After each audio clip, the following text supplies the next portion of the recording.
বিসমিল্লাহির রহমানির রহিম। হে সমস্ত জগতবাসী, আজ আমি শামীম আলী চিশতি আপনাদের সামনে যে আলোচনাগুলো নিয়ে হাজির হলাম, সেই আলোচনাটি অবশ্যই খেয়াল করে শুনবেন। এই আলোচনাগুলো যদি একটু খেয়াল করে শোনা হয় তাহলে কি হবে, আমাদের একটা জিনিস বোঝা হবে যে মানুষ ভুল করে কি করছে আর সঠিক বুঝে কি করছে।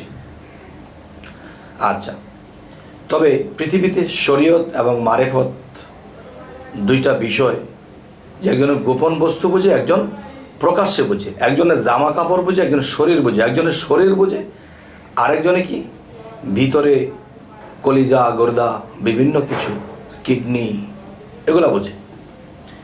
কেউ বাহিরে বোঝে, কেউ ভিতরে বোঝে। তো এখন বাহির ভিতর আমাদের দুটোই লাগবে। তো সেই হিসেবে আমি যে কথাগুলো বলবো ইনশাআল্লাহ, এই কথাগুলো দুটো ভাগ হবে। শরীয়ত শরীয়তের মধ্যে নেবে, মারেফত মারেফতের মধ্যে নেবে, এবং আমার কোন কথাগুলো সঠিক এবং কোন কথাগুলো ব্যাঠিক অবশ্যই সেগুলো আপনারা তুলে ধরবেন। আচ্ছা, তো এবার আসবো যে আমরা কিন্তু যে কথাগুলো বলি, যেই অবস্থানে আমরা চলি, দেখা গেছে কথার অর্ধেক বললে একজনে বুঝে নেয় যে পুরোটাই বুঝে নেয়, কিন্তু পুরোটাই শোনা উচিত। তবে আজকের কথার যে ধরনটি অবশ্যই একটু খেয়াল করবেন। সেটি হলো কি, দেখেন যে মানুষ নামাজ পড়ে, আল্লাহর বিভিন্ন ইবাদত করে, কেউ গোপন ইবাদত করে, কেউ নফল করে, কেউ সুন্নত পড়তেছে, কেউ ফরজ পড়তেছে। তো শরীয়তের ভাষায় একটি কথা বলা আছে, সুন্নত নামাজটা হলো নবীর এবং ফরজ নামাজটি হলো আল্লাহর।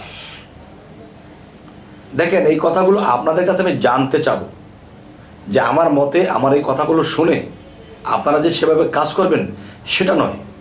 আমার যদি ভুল থাকে এই কথায়, তাহলে আপনারা বলে দেবেন আমাকে যে এই বিষয়গুলো এই, কিন্তু মন খারাপ করবেন না, অবশ্যই এটা বোঝার বিষয়। সুন্নত নামাজটা কার? নবীর। ফরজ নামাজটা কার? আল্লাহর। নফল নামাজটা কার? নিজের।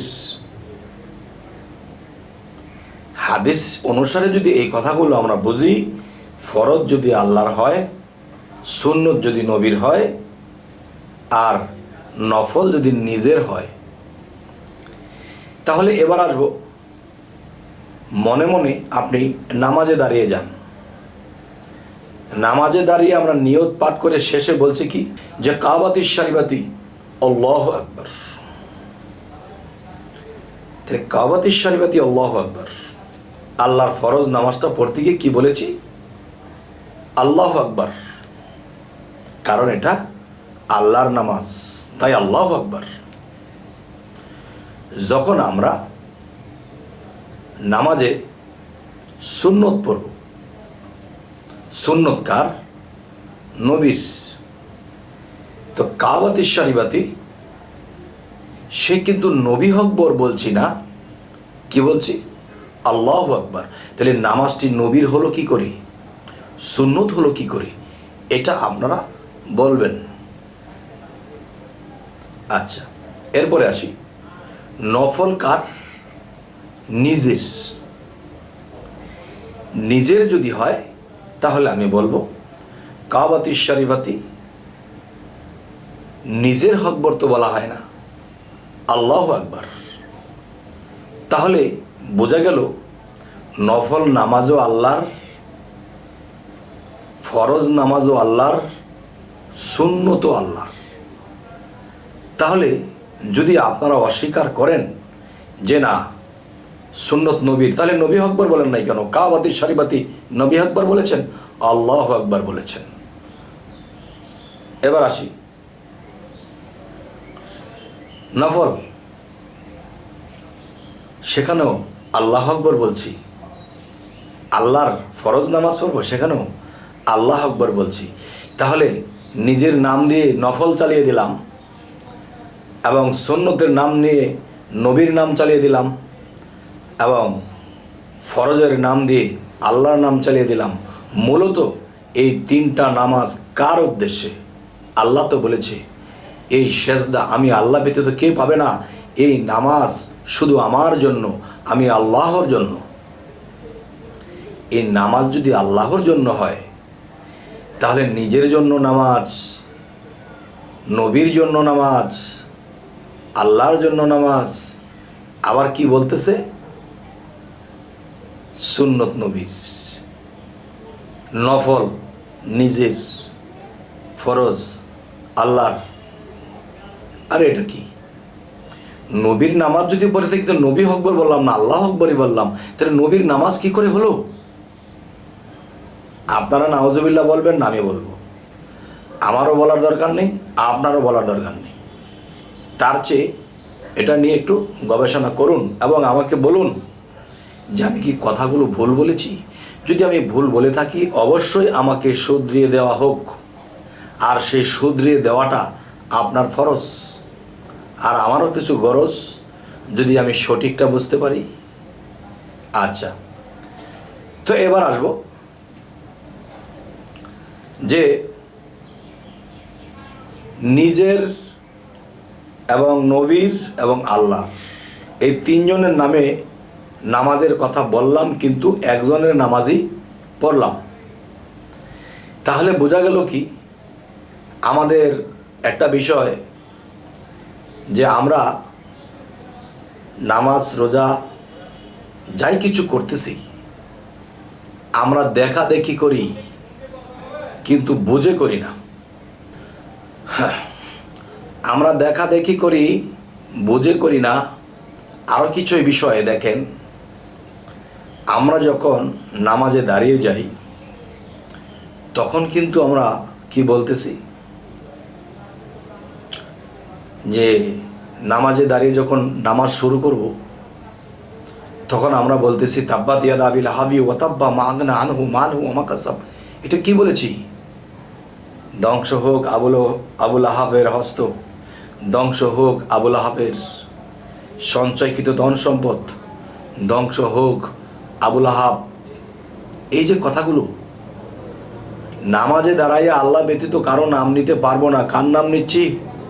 একজন কাফের ছিল যে নবীকে মানত না, তাহলে তার নামটা নামাজে দাঁড়িয়ে নিচ্ছি, যেখানে আল্লাহর নাম ছাড়া কারো নাম নেওয়া যাবে না। তাহলে এই নামাজে আপনি কোথায় পৌঁছাবেন?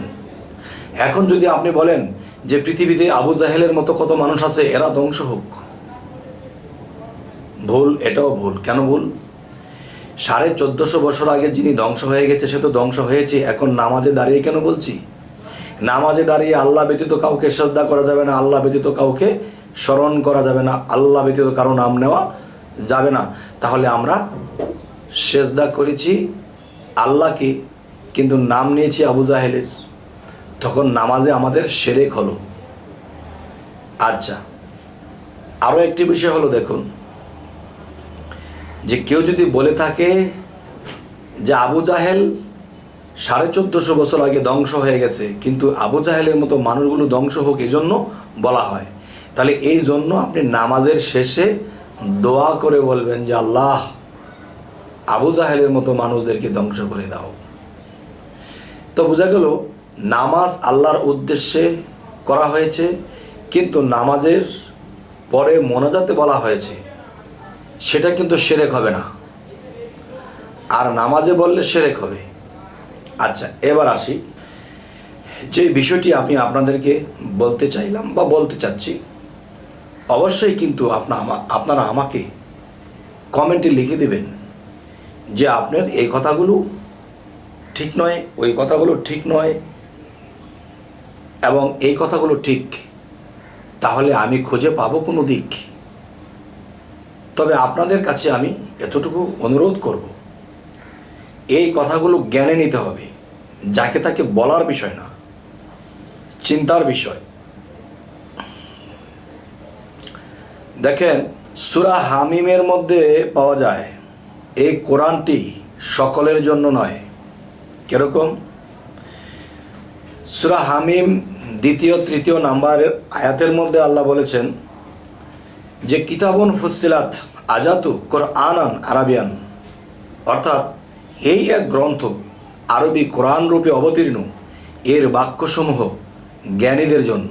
তাহলে এর বাক্যসমূহ জ্ঞানীদের জন্য, এই জ্ঞানীটা কে? কোরআন শরীফ মুখস্থ যে পড়তে পারছে সে কি জ্ঞানী?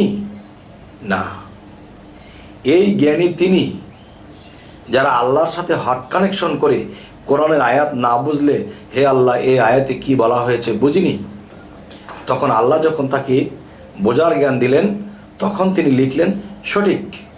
পৃথিবীতে কত কত ধরনের কোরআন শরীফ, যেরকম একই কোরআন শরীফ 10 জন মাওলানা যদি তাফসির করে থাকে তখন তাদের তাফসির 10 রকম হচ্ছে, কারো তাফসিরের সাথে কারো তাফসির মিল নেই। আল্লাহ বলছে এক কথা, তারা 10 জায়গায় বলেছে 10 কথা, একই কোরআন। তাহলে বোঝা গেল কি আল্লাহর সাথে হার্ট কানেকশন ছাড়া এই কোরআন বোঝা সম্ভব নয়। তাই আল্লাহ বলেছে কি, কিতাবুন ফুসসিলাত আজাতু কোরআনান আরাবিয়ান, এই এক গ্রন্থ আরবি কোরআন রূপে অবতীর্ণ, এর বাক্যসমূহ জ্ঞানীদের জন্য। তবে হে সমস্ত জগৎবাসী, আজ আমি আপনাদের সামনে এই আলোচনাগুলো করার কি উদ্দেশ্য, মানুষ যেন একটু জ্ঞানটাকে খাটায় এবং কি করতেছি, কিভাবে কি করতেছি তা যেন বুঝতে পায়। কারণ দেখেন, একটা বালতির মধ্যে দুধ রাখা আছে 1 মণ, 1 ফোঁটা গরুর চানা পড়লে সমস্ত দুধই বাদ। তাহলে একটি পাইপ ফিট করা আছে একটি পাইপ ফিট করা আছে দুধের, আরও একটি পাইপ ফিট করা আছে প্রস্রাবের। এখন 2 পাইপ দিয়ে যখন 2 পদার্থ আসছে, এখন দুধের পদার্থ কি হবে? পচে গলে শেষ। তাই বলবো, নামাজ আমরা পড়ব, এই নামাজটার মধ্যে আল্লাহ ব্যতীত কারো ধ্যান, কারো খেয়াল, কারো কল্পনা, কারো কথা মুখে বলা, তাহলে আমরা শিরকি হব। একদিক দিয়ে শিরকি দিয়ে ভরপুর করছি, আরেক দিক দিয়ে আল্লাহকে ডাকছি, আল্লাহর নামাজ পড়ছি। তো শিরকি আর হইল নেকি, এই দুইটা একাত্র করলে কি হবে এটা আপনারা বলবেন। তবে হে সমস্ত জগৎবাসী, আমাদের এই চ্যানেলের আলোচনা যদি আপনাদের ভালো লাগে তো অবশ্যই লাইক শেয়ার করবেন এবং সাবস্ক্রাইব করবেন। পরবর্তীতে কী ধরনের আলোচনা চাইছেন তাও জানাবেন। তো সকলেই ভালো থাকবেন। আল্লাহ হাফিজ।